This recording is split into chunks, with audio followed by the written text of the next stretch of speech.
Hello dear students, स्वागत है आपका अपने यूट्यूब चैनल पर। आज हम आपके लिए बिजनेस मैनेजमेंट का पेपर सोल्व करके दिखाएंगे, जिससे आपको पता लग जाएगा कि आप कितने क्वेश्चन सही करके आए हैं। तो वीडियो स्टार्ट करते हैं। तो आपका पहला क्वेश्चन था संचार प्रवाह।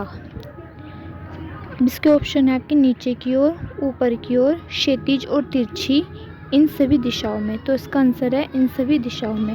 फिर आपका सेकंड क्वेश्चन है लोगों के बीच अधोमुखी संचार होता है। इसका आंसर होगा उच्च एवं निम्न स्तर पर। ठीक है। फिर आपका क्वेश्चन है ऊपर की ओर संचार प्रभावित होता है। इसका आपका आंसर होगा बी, निम्न स्तर से उच्च स्तर तक। ठीक है। फिर आपका क्वेश्चन है लोगों के बीच क्षैतिज संचार किया जाता है। इसका आंसर है समान स्तर पर। फिर आपका फिफ्थ क्वेश्चन था निम्न में से कौन सा संचार में बाधा नहीं है। आपके ऑप्शन है खराब व्यक्त संदेश, स्कैनिंग, सिम्टिंग, विरूपण, अच्छी योजना। इसका आंसर होगा अच्छी योजना। फिर आपका क्वेश्चन है प्रबंधकीय नियंत्रण किया जाता है सभी स्तर प्रबंधकों द्वारा। फिर आपका क्वेश्चन है नियंत्रण प्रबंधकीय कार्य है आवश्यक। फिर आपका क्वेश्चन था नियंत्रण संबंधित है योजना से। फिर आपका क्वेश्चन था नियंत्रण कार्य रूप होता है निम्न स्तर पर, उच्च स्तर पर, सभी स्तरों पर। आंसर है सी, सभी स्तर पर। फिर आपका क्वेश्चन है नियंत्रण मार्गदर्शन प्रदान करता है भविष्य कार्यवाही हेतु। फिर आपका क्वेश्चन है सम विच्छेद विश्लेषण का संबंध है उपयुक्त सभी से, लागत से, मात्रा से, लाभ से। आंसर है उपयुक्त सभी से। फिर आपका क्वेश्चन है निवेश पर प्रतिलाभ का संबंध है वापसी और निवेश।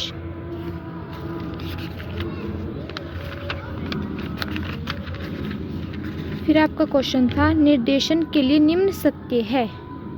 यह कार्रवाई शुरू करता है, यह अधिकतम व्यक्तिगत योगदान सुनिश्चित करता है, यह संगठन में स्थिरता और संतुलन प्रदान करता है। उपयुक्त सभी। इसका आंसर होगा उपयुक्त सभी। फिर आपका क्वेश्चन था निर्देशन की तकनीक निम्न है। उपयुक्त सभी, इसमें भी होगा उपयुक्त सभी। फिर आपका क्वेश्चन था निम्नलिखित प्रेरणा की प्रकृति है। एक मनोवैज्ञानिक अवधारणा, अंतहीन प्रक्रिया, एकीकृत बल। इसका आंसर होगा उपयुक्त सभी। फिर आपका क्वेश्चन है यह सिद्धांत बताता है कि प्रबंध की पूरी तरह से ज्ञान है और कार्यकर्ता को निर्णय लेने की प्रक्रिया से बाहर कर देता है। यह किस सिद्धांत में आता है? एक्स सिद्धांत में। फिर आपका क्वेश्चन था परिवर्तन का प्रकार हो सकता है लगाया गया परिवर्तन, शुरू किया गया परिवर्तन, क्रांतिकारी परिवर्तन। इसका आंसर होगा आपका इन सभी प्रकार के। फिर आपका क्वेश्चन था निम्न में से कौन नियोजित परिवर्तन की विशेषता नहीं हो सकती? प्रतिक्रियात्मक अधिनियम। इसका आंसर है सी। फिर आपका क्वेश्चन था निम्न में से कौन परिवर्तन के प्रतिरोध का कारण नहीं हो सकता? पुरस्कार में वृद्धि, आय का बढ़ता स्तर माना जाता है, आर्थिक परिवर्तन। फिर आपका जनसंख्या का विस्फोट माना जाता है, सामाजिक परिवर्तन। फिर आपका क्वेश्चन था सार्वजनिक क्षेत्र में विनिवेश को माना जाता है, आर्थिक परिवर्तन। फिर इसमें आपका अगला क्वेश्चन है उदार आयात नीति का तात्पर्य है आर्थिक परिवर्तन से। फिर आपका क्वेश्चन था विदेश सहयोग इंगित करता है वैश्वीकरण। आंसर है आपका बी। फिर आपका अगला क्वेश्चन था निगमीय नियोजन किसके द्वारा की जाती है? इसमें आपका है निचले स्तर की कार्यकारी, मध्य स्तर की, उच्च स्तर की या विशेषज्ञों द्वारा सहायता प्राप्त उच्च स्तर के कार्यकारी। अगर ये ऑप्शन ना होता तो आपका आंसर उच्च स्तर की होता, मगर इसमें डिटेल में दे रखा है तो ये वाला आंसर होगा डी। फिर आपका क्वेश्चन है निम्न में से कौन आंतरिक पर्यावरण का तत्व नहीं है? सरकार की नीति। फिर आपका क्वेश्चन है निम्न में से कौन सा बाह्य पर्यावरण का तत्व नहीं है? प्रबंध की मृत्यु, प्रबंध के मूल्य, प्रबंधन वृद्धि करता है, दक्षता। आंसर है सी। प्रबंधन कमी करता है, इसका आंसर है बी यानी लागत। फिर आपका क्वेश्चन है प्रबंधन प्राप्त करने में मदद करता है। छोटे पैमानों पर उत्पादन, मध्य पैमानों पर उत्पादन, बड़े पैमानों पर उत्पादन, इनमें से कोई नहीं, तो इसका आंसर होगा सी बड़े पैमानों पर उत्पादन। फिर आपका क्वेश्चन है प्रबंधन किसकी समृद्धि में वृद्धि करता है। व्यक्तिगत की, प्रबंधन की, समाज की, उपयुक्त सभी की। इसका आपका आंसर होगा उपयुक्त सभी की। फिर आपका क्वेश्चन था प्रबंधन निम्न द्वारा पेश की गई चुनौतियों को पूरा करने में मदद करता है।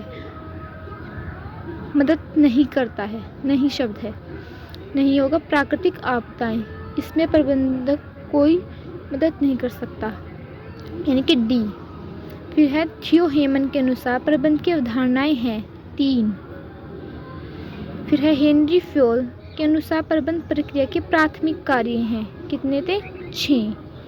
फिर है उत्पादन प्रबंध का क्रियात्मक क्षेत्र है सबसे महत्वपूर्ण, यानी कि बी ऑप्शन सही होगा।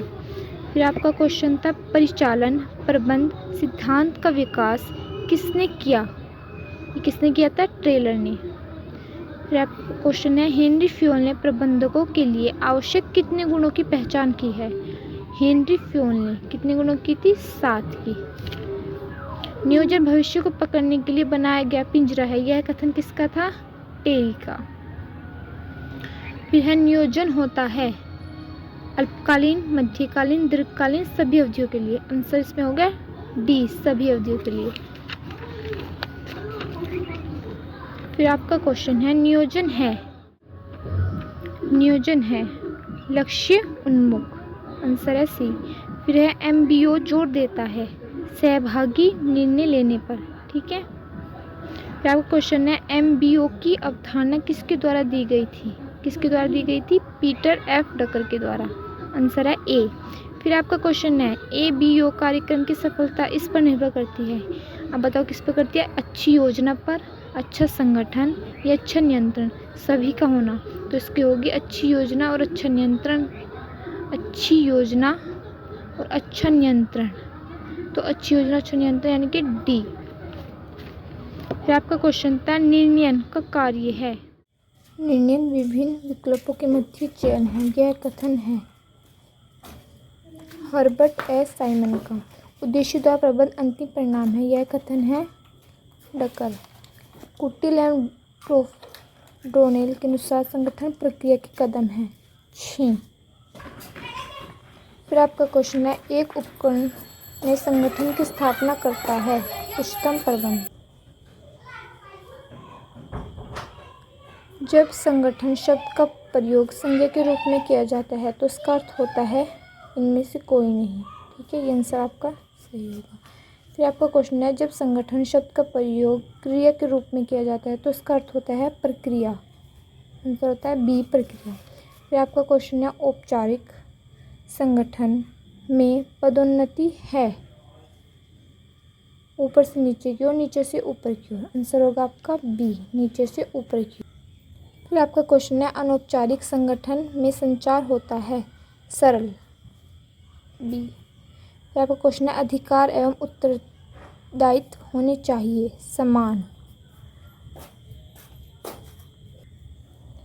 जवाबदेही का अर्थ है, आंसर बी उत्तरदायित्व। उत्तरदायित्व होता है अधीनस्थ का। निम्न स्तरीय प्रबंधकों के लिए अधिक उपयुक्त है, आंसर बी विकेंद्रीकरण। उच्चतम प्रबंध के कार्यभार में कमी करता है विकेंद्रीकरण। विकेंद्रीकरण मुख्य कार्यकारी का बोझ कम करता है। एक विकेंद्रीकृत संगठन में कर्मचारी होते हैं अत्यधिक प्रेरित। आपात स्थिति में त्वरित निर्णय लेने के लिए विकेंद्रीकरण है अनुप्रयुक्त। विभागीकरण का अर्थ है गतिविधियों का समूह है। उत्पादन के आधार पर विभागीकरण किसके लिए उपयुक्त है, बहुउत्पादन संगठन। निम्नलिखित में से कौन विभागीकरण की सीमा नहीं है, कार्यक्षमता में वृद्धि। निम्न में से किसे लाइन संगठन के रूप में नहीं जाना जाता, समिति को। संगठन का सबसे पुराना रूप कौन सा है, लाइन। अधिकतम अनुशासन होता है रेखा संगठन में। एक्स तथा वाई अभिप्रेरणा सिद्धांत का प्रतिपादन किया? मैकग्रेगर। कर्मचारी टर्नओवर पर अभिप्रेरणा का क्या प्रभाव पड़ता है? कमी। प्रेरणा के प्रति कर्मचारी का दृष्टिकोण क्या है? अनुकूल। विभिन्न कर्मचारियों पर प्रेरणा का प्रभाव अलग अलग पड़ता है। अनुयायी नेता का अनुसरण करते हैं क्योंकि उसका प्रभाव। एक नेता अपने अनुयायी को आकर्षित करता है। एक निरंकुश नेता नहीं हो सकता। सलाहकार। ठीक है। फिर एक लोकतांत्रिक नेता नहीं हो सकता। सहभागी, सलाहकार, स्पष्ट विचारधारा वाला है। सख्त। फिर आपका लास्ट क्वेश्चन है, अधिकांश व्यावसायिक उपकरणों में असफल होने का मुख्य कारण अकुशल नेतृत्व है। यह कथन है जॉर्ज आर टेरी का। ठीक है।